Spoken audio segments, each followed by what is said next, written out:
Chin Kuki gi nauna semba nanchu group sing hatoknare Tamenglonggi Daibejang khulda UKNA gi cadre manga sire.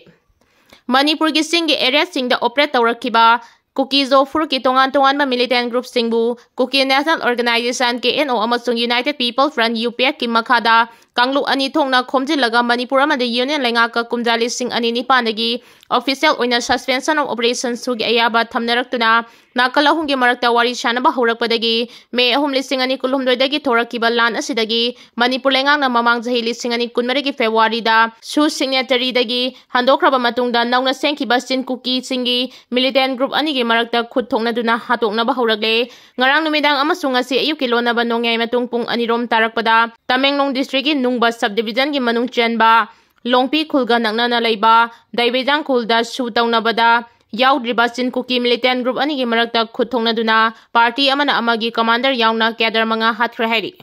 Thaudok thokriba mafam ase nungba police station gi makharomda kilometer 50 rom lapna laiba Asukpa jungle gi saruk amadani hairi mafam adu gari satok chasin tawba yaba mafam oidabada natana mobile phone gi signal fangdaba mafam ni hairi Thaudok asigi matangda pauche sina fangba pauna haibada nungba subdivision gi manung chaliba khul asigi mafam amada United Kuki National Army UKNA gi cadre mapana changde famlokduna leirakhibani makhoi mapan gi manungda commander Saiboina atoba cadre mangaga makhoina sangde famloriba yum adugi manungda tumduna leibani aduga atoba cadre marina mapanda duty tawduna leibani hairi tanja aduda Chin Kuki Mizo Army CKMA gi cadre sing oirangani haiba afaba makhalgi khulai paiba yamlaba cadre sing sangsilaktuna sentry duty tawduna leiramba UKNA gi cadre maridagi makhoina pairamba nongmai sing mullaba matungda tumduna leiba commander Saibo yauna cadre manga bu nongmaina kaptuna halambani hairi Saibo yauna laikhiraba cadre sing manungda Alex Pongba Ringo amasung Rambo kauba cadre sing yauri adumoinamak thaudok asigi matangda marirena authority gi maikeidagi official oiba pau phangba ngamkhidri adumoinamak khothongna kiba UKNA gi amasung CKMA hariba Chin Kuki gi militant group ani ase purup ani sigi miyoi singna linkhalakpa kuidriba militant group singni hairi panbaya badi mamang thagi kontra da Churchanpur district gi mafam amada su tawnariba Kuki National Army KNA gi deputy commander in chief ti hais haukimna mahaki bodyguard ani ga loinana car amada tongduna chatlingaida UKNA gi cadre singna Ambush tawraktuna makhoi ahumbu nongmaina kapsinduna tamthiba mongda hatkiba loinana thaudo adudagi haidurakpa maruna panduna masagi sahi humdra helabi chingmi nupi amasu laikhidabagi thaudok thokrabani sahi tara khakda ngairiba Mei Hwre nupa macha ama thauri yanduna siramle masagi academy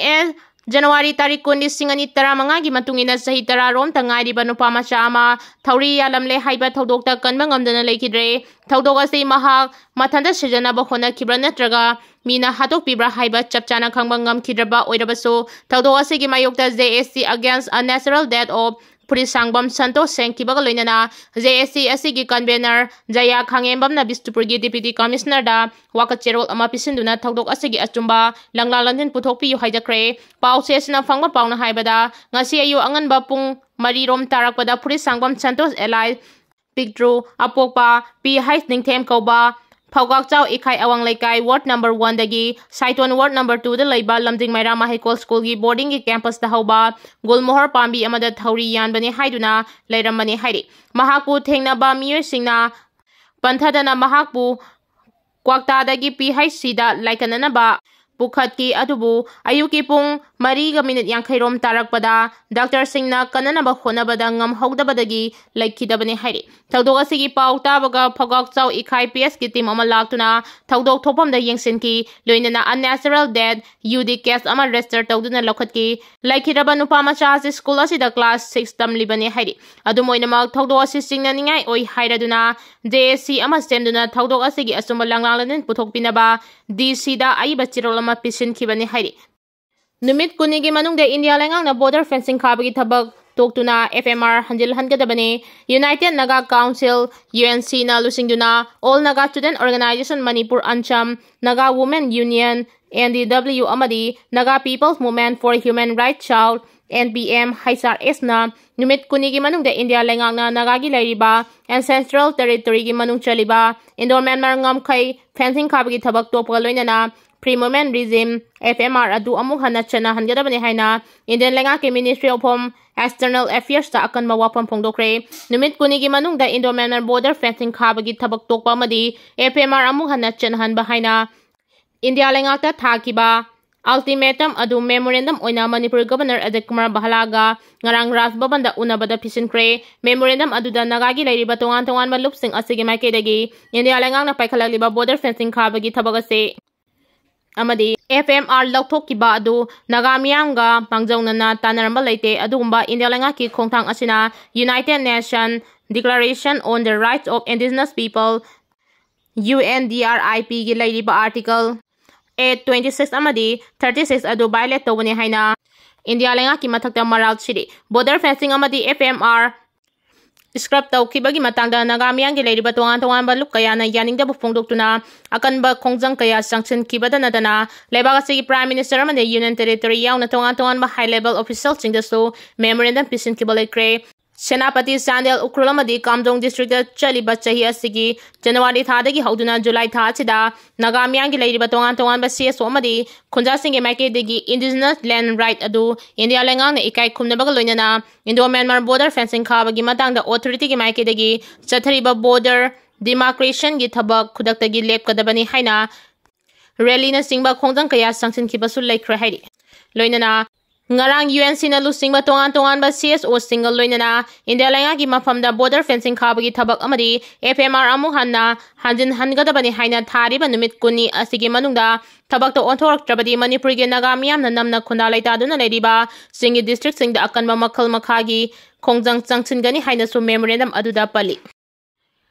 Laingangna IDP singbu masagi mayumda hanjil hanaba lakhulakpa thaurang IDP singna hongjinaba sengdokpa hongnare adubu security na ngaktrabadi ahingtuma ngamloi hairagli Laingangna really camp ta lairagli ba aikhoibu isagi yumda amu hanjinaba lakhulakli ba thaurang achidi aduki matik nungaiba amadi harauba phawi adubu chapchaba security pidriba phawbadi yumda ahingtuma ngamloi haibaga loinana Laingangna yum semjinabagi damak lupa lising 150 pigani hairiba asina konaroi Maram asina senpham khara hengat hanbiyu haina Tarian pokpi chingtabadagi landelakiba IDP singna fongdoragli Irang asina maram oiduna landenaraktuna really camp ta lairiba singbu saliba thachidagi hauraduna matagi mayumda